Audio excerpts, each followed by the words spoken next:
Hello दोस्तों, स्वागत है आपका आपके पसंदीदा यूट्यूब प्लेटफॉर्म नोट्सबुक आईएएस पे। दोस्तों, आज हम लोग बात करेंगे जो सुर्खियों में है, बहुत ही ज़्यादा आपके एग्जाम के लिए इम्पोर्टेंट है, उस पे हम लोग डिस्कस करेंगे। एक रिपोर्ट है जिसका नाम है वर्ल्ड वेल्थ रिपोर्ट 2025 आया है अभी। किसने जारी किया है, क्या इस रिपोर्ट में कहा गया है, और दुनिया में जो है किस देश के सबसे ज़्यादा जो है धनी लोग हैं, इवन भारत के टॉप कितने में आते हैं, ये सारी चीज़ों को हम लोग डिस्कशन करेंगे। तो जल्द से जल्द जुड़िए और अपने अपने ग्रुप में शेयर कीजिए ताकि यह इन्फॉर्मेशन सबके पास पहुंचे। तो हम लोग पढ़ रहे वाले हैं क्या, वर्ल्ड वेल्थ रिपोर्ट 2025। तो पहले हम लोग देखेंगे कि इस रिपोर्ट को जारी कौन करता है। तो विश्व संपत्ति रिपोर्ट जो है, वर्ल्ड वेल्थ रिपोर्ट 2025 अगर देखा जाए तो उसको जारी कौन करता है, तो जारी करने वाला जो संस्था है इसका, वह है, आप देख सकते हैं, कैप जेमिनी रिसर्च इंस्टीट्यूट, है ना, ये याद रखिएगा।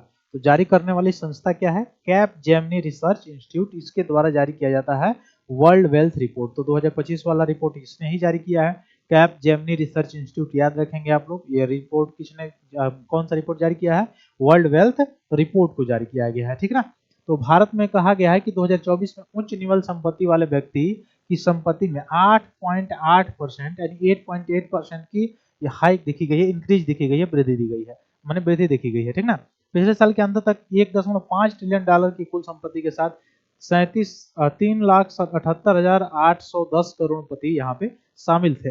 और ये लाजमी भी है, भारत के लोगों की जो संपत्ति जो है 8.8% बढ़ी है, आय बढ़ा है। उसका कारण आप देख भी सकते हैं कि अभी हालिया रिपोर्ट में बताया गया था कि भारत जो है विश्व की चौथी बड़ी अर्थव्यवस्था बन गई है। इवन जीडीपी ग्रोथ जो है उसमें भी आपने देखा कि 6.5 जो है वो रहने वाली है। आरबीआई ने यह अनुमान लगाया है ना।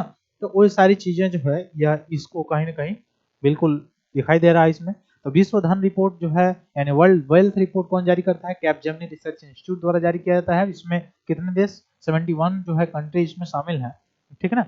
उसके बाद से वैश्विक सकल राष्ट्रीय आय का लगभग 98% से अधिक विश्व शेयर बाजार जो है पूंजीकरण के 99% के लिए जिम्मेदार है, इसमें बताया गया है ना। तो इसमें और सारी क्या चीजें हैं कि वैश्विक उच्च निवल मूल्य वाले जो व्यक्ति हैं उनकी आबादी 2024 में 2.6% बढ़ जाएगी, ये इसमें बताया गया है, ठीक ना।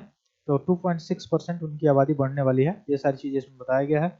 और इसमें मुख्य भूमिका इसमें बताया गया है कि सबसे बड़े व्यक्तित्व बाजारों में अमेरिका स्पष्ट रूप से 1 नंबर पे अग्रणी रहा है, जहां ये रुपये आपसे नहीं पूछे जाएंगे, रुपये याद करने की जरूरत नहीं है।